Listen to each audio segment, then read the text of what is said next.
ఇంట్లో జరిగిన దాని గురించి ఇక్కడ ఆలోచించకు. నువ్వు ఫస్ట్ ర్యాంక్ తెచ్చుకున్నందుకు మేము సంతోషంగా ఉన్నాం. నువ్వు మాకంటే ఎక్కువ సంతోషంగా ఉండాలి. ఏది ఒకసారి స్మైల్ చేయి. Smile smile smile.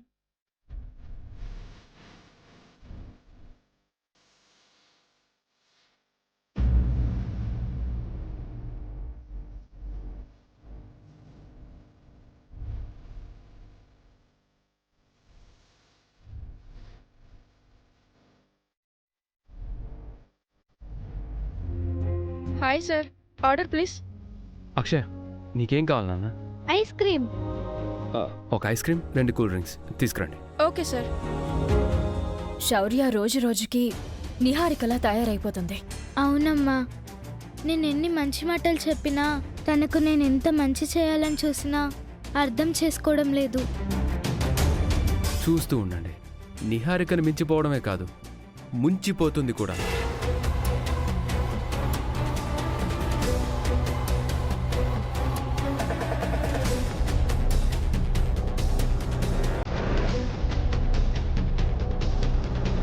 సార్, ఇంకేమన్నా కావాలా? తర్వాత చెప్తాను. Thank you sir. తిను.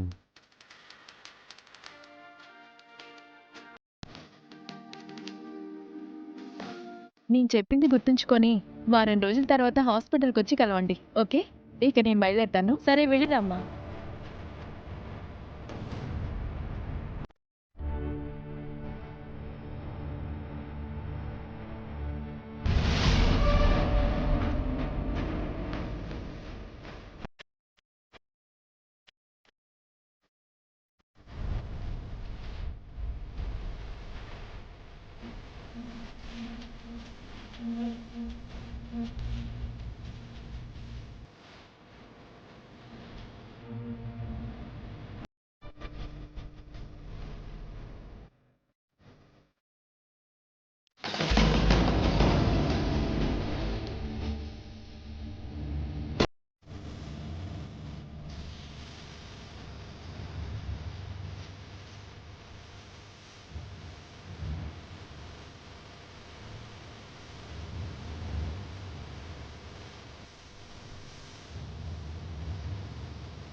హాయ్ అక్షయ. బాగున్నారా డాక్టర్? మా పాప మీకు తెలుసా? చాలా విచిత్రంగా పరిచయం అయిందండి. శౌర్య అనే పాపను పాము కాటేయడంతో మా హాస్పిటల్కి తీసుకొచ్చారు. బాడీ అంతా విషంతో నిండిపోయిందని మేం గ్యారెంటీ ఇవ్వలేకపోయాం. ఆ సమయంలో మీ అక్షయ పసరమంది తీసుకొచ్చి శౌర్యతో తాగించింది. కొన్ని నిమిషాలకే శౌర్య లేచి కూర్చుంది.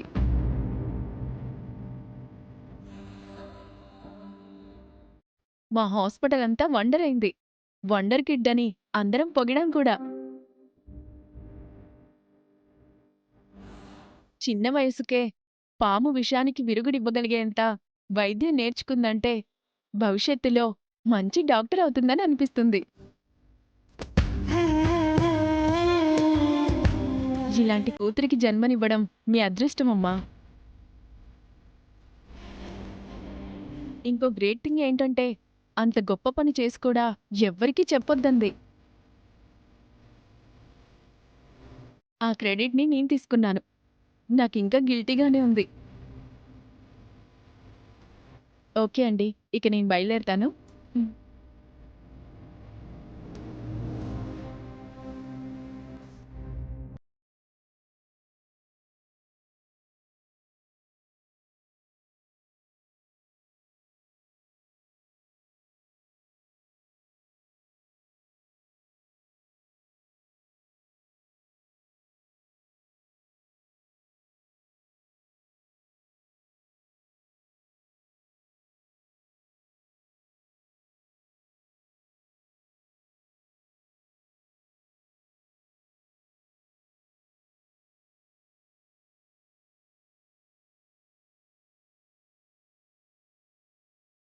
ఇవి చెప్పకపోవడం మన తప్పవుతుందమ్మా.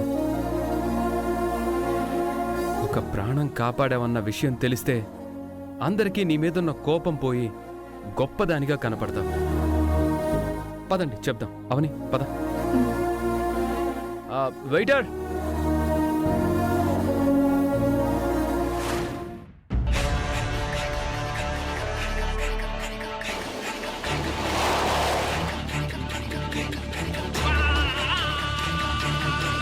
ఆగా, మేమే నీ దగ్గరికి బయలుదేరాం, నువ్వే కనిపించావు. ఎందుకు? మేము ఇచ్చిన అడ్వాన్స్ తిరిగి ఇచ్చేయి. ఏమైంది? ఏమైందా? నువ్వు చెప్పింది ఒకటి, అక్కడ జరిగింది మరొకటి. నీ వల్ల, నీ స్నేక్ వల్ల మాకు ఎటువంటి ఉపయోగం లేదు. పైగా తిరిగి ఆ పాము నా కూతుర్నే కాటేసింది. నా కూతురు చావంచుల దాకా వెళ్ళిపోయింది. డాక్టర్లు కాస్ట్లీ మందులు, ఇంజెక్షన్లు వాడి బతికించారు. నేను మంత్రం వేసి ఇచ్చిన తాయెత్తు మీరు అక్షయ్కే కట్టుంటే గనక మీరు కోరుకున్నట్టు అక్షయ్ చనిపోయి ఉండేది. ఎక్కడో ఏదో తేడా జరిగింది. పని పూర్తవలేదు కాబట్టి మా డబ్బులు మాకు తిరిగిచ్చేయి. ఆ విధంగా చూసుకుంటే మీరే నాకు ఇంకా ఎక్కువ డబ్బులు ఇవ్వాలి. ఎందుకు? కాటేసిన తర్వాత నా పాము చనిపోయింది. ఆ పావును నమ్ముకొని నేను దర్జాగా నా కుటుంబాన్ని పోషించుకుంటున్నాను. ఇప్పుడు నేను నా జీవనాధారాన్ని కోల్పోయాను. అందుకు నష్టపరిహారంగా మీరే నాకు డబ్బులు చెల్లించాలి. నేను పెంచుకున్న కాలసర్పం ఎందరినో చంపింది. పెద్ద పెద్ద జంతువులను కూడా కాటేసింది. నిమిషంలో వాటి ప్రాణం పోయింది. అటువంటిది మీ పాప బ్రతికింది అంటే మీరు అదృష్టవంతులు. ఆ అమ్మాయి దగ్గర ఏవో శక్తులు, మహిమలు ఖచ్చితంగా ఉండే ఉంటాయి. ఎందుకైనా మంచిది మీరు కూడా ఆ పాప దగ్గర జాగ్రత్తగా ఉండండి. అమ్మవారి అంశగల పిల్లల జోలికి వెళ్తే ఆ అమ్మవారు ఊరుకోదు. డబ్బుల విషయం చెల్లుకు చెల్లైపోయింది. ఇక బయలుదేరండి. నర్సయ్య, నర్సయ్య, రే నర్సయ్య! అయినా ఇలాంటి వాళ్ళ దగ్గర నుంచి అమౌంట్ రీఫండబుల్ అవుతుందని ఆశపడ్డాం. మనది బుద్ధి తక్కువ. ఏం చేస్తాం, పద.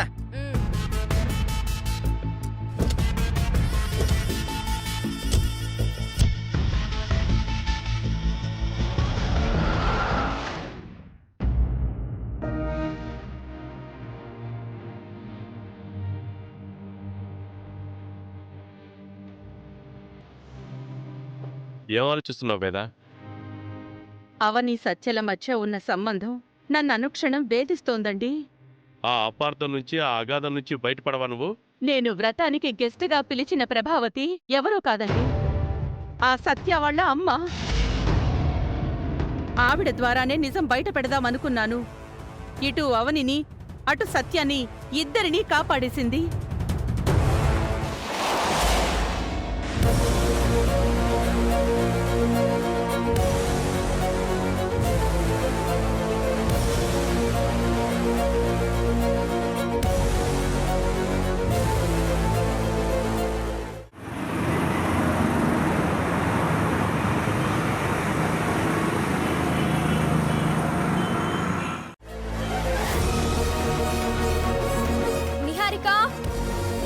నిహారిక, బయటికి రా. ఏమైందమ్మా? నిహారిక, బయటికి రావే.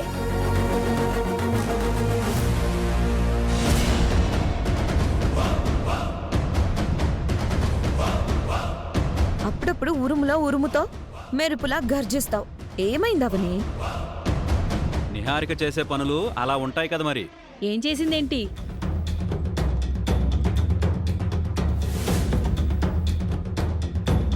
ఏమైంది?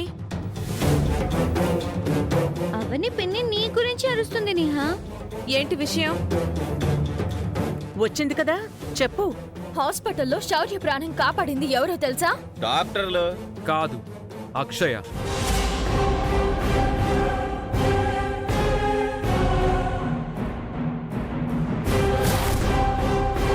మీ కూతురికి ఈ ఇంట్లో విలువ, గౌరవం దక్కడం లేదని కొత్త నాటకాలు మొదలు పెట్టారా? అంతేగా మరి. చివరి నిమిషంలో అక్షయ పసరు మందు తీసుకుని వెళ్ళిందని రెస్టారెంట్లో డాక్టర్ కనిపించి చెప్పారు. బాగుంది. మీరు అల్లిన కదా అద్భుతంగా ఉంది. మీరేది చెప్తే అది నిజమైపోతుంది అనుకోకండి. అక్షయే పావును తీసుకుని వచ్చిందని వీళ్ళు అన్యాయంగా నింద వేశారమ్మా. అవును బాబాయ్, పాములను పట్టుకోగలిగేది అక్షయ్ ఒక్కతే కదా. అక్షయ్ అలాంటి పనులు ఎప్పుడు చేయదు. ముమ్మాటికి అక్షయే.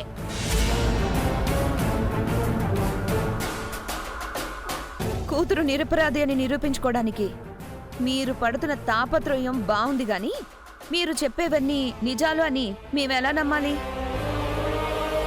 నేను నిరూపిస్తాను.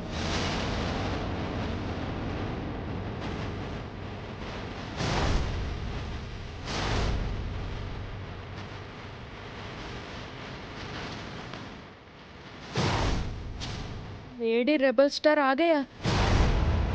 ఇప్పుడు వార్ వన్ సైడ్ అయిపోయి లెక్కలు తేలిపోతాయి చూడు.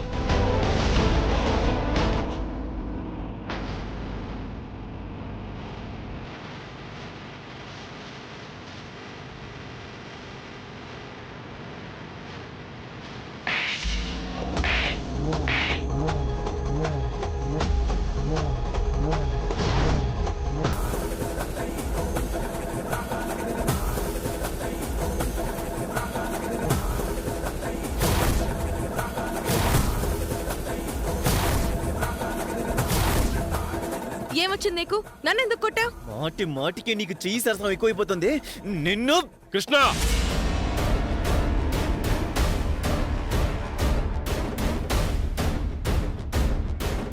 ఆడపిల్ల మీద చెయ్యెత్తుతావా?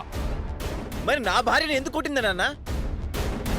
ఆహా, ఒక చెంప మీద కొట్టానని బాధపడుతున్నావా? ఏ?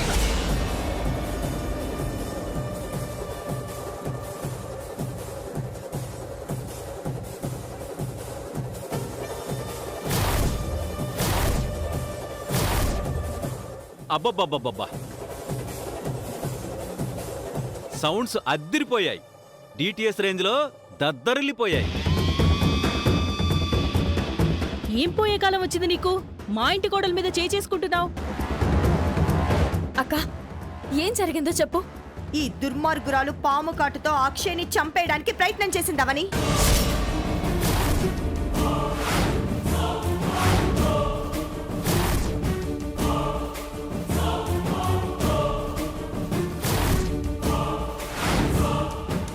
ఇందాక దీని మొగుణ్ణి పాములోడుతో చూశాను.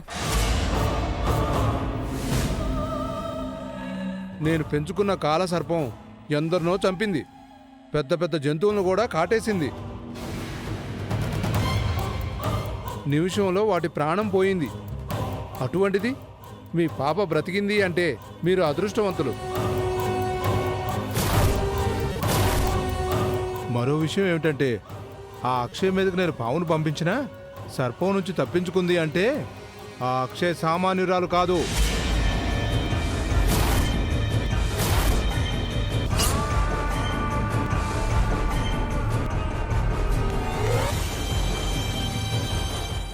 అక్కడే 4 లాగి పెట్టి కొడదాం అనుకున్నాను. ఆ పనేదో ఇక్కడ చేయడం మంచిదని వచ్చాను.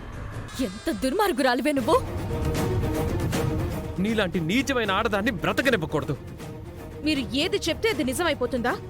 చెల్లెలి కూతురుని వెనకేసుకు రావడానికి ఇష్టం వచ్చినట్టు వాగుతుంది. రుజువులు చూపించకుండా నా కోడలి మీద నిందలు వేయకు. నర్సయ్య,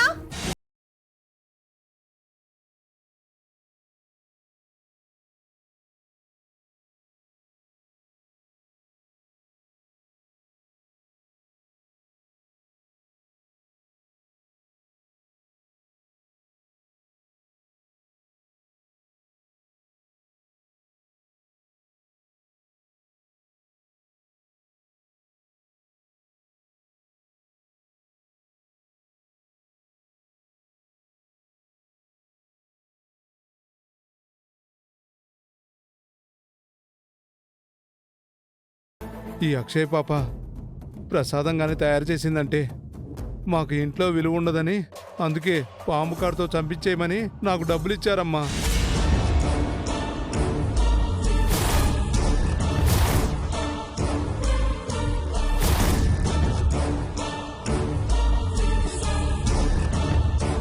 పాముకి మంత్రం వేసి తాయెత్తు ఇచ్చాను.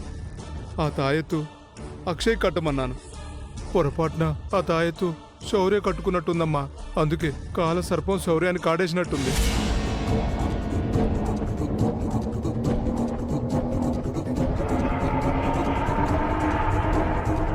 నేను పంపించిన పాము కూడా చనిపోయింది.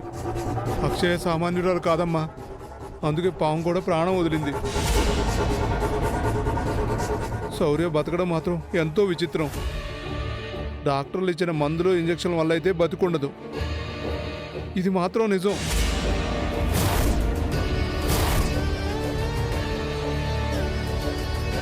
డబ్బుకి కక్కుర్తి పడ్డానమ్మా. అమ్మా, నన్ను క్షమించి వదిలేయండి అమ్మా.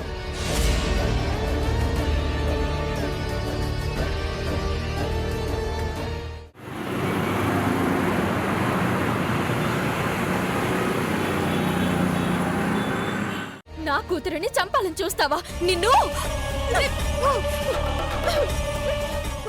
అవని, ఏం చేస్తున్నావు?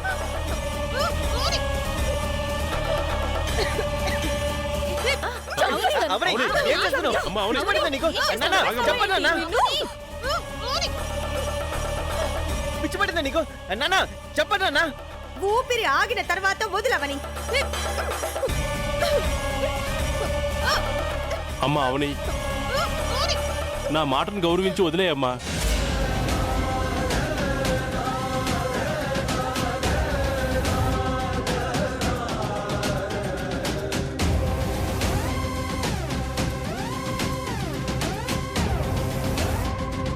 ఇలాంటి వాళ్ళని ఎందుకు వదిలేయాలి నాన్న? తప్పు చేసిన వాళ్ళను మీరు శిక్షిస్తారు కదా నానమ్మ. ఇప్పుడు వీళ్లకు మీరేం శిక్ష విధిస్తారో విధించండి. ఏ శిక్ష వేయమంటావో నువ్వే చెప్పావని. శాశ్వతంగా ఇంటి నుంచి బయటికి గెంటేయండి.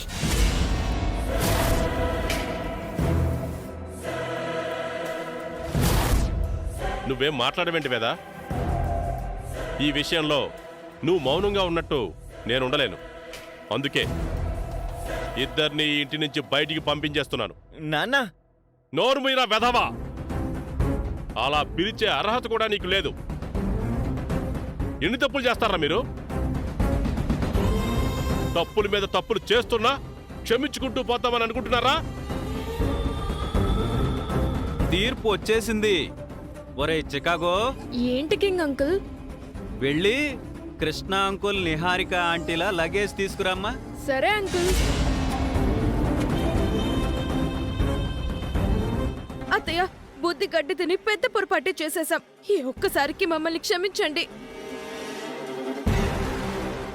అవని వాళ్ళు అక్షయ్ని చూసుకొని మమ్మల్ని బాగా ఇబ్బంది పెడుతున్నారని, అది కాక అక్షయ్ అంటే నీకు కూడా పెద్దగా ఇష్టం లేదని, అక్షయ్ వల్ల రోజు ఇంట్లో గొడవలు ఎందుకని అలా నిర్ణయం తీసుకోవాల్సి వచ్చిందమ్మా. మమ్మల్ని క్షమించండి. మమ్మల్ని క్షమించమ్మా. వీళ్ళని గనక క్షమించాము అంటే ఇక ఈ ఇంటి పెద్దగా నీకు ఎటువంటి విలువ ఉండదు.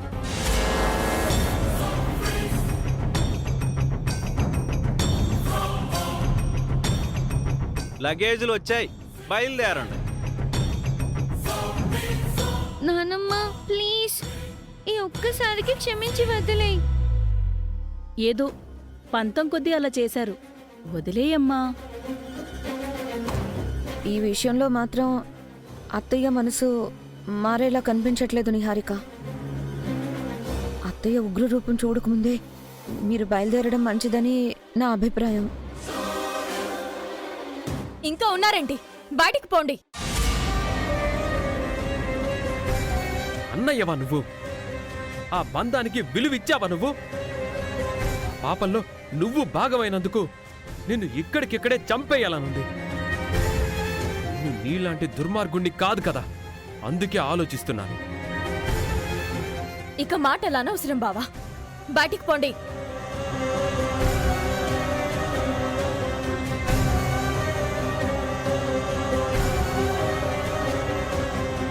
అమ్మా జూనియర్ నిహారిక, నువ్వు కూడా బయలుదేరమ్మా.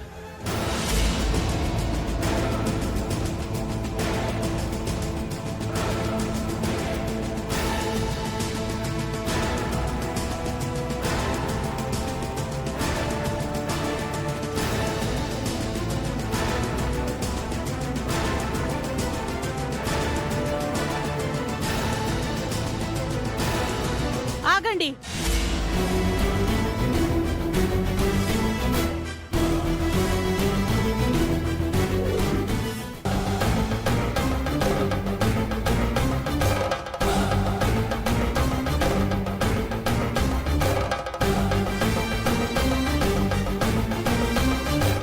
బయటికి వెళ్లాల్సిన అవసరం లేదు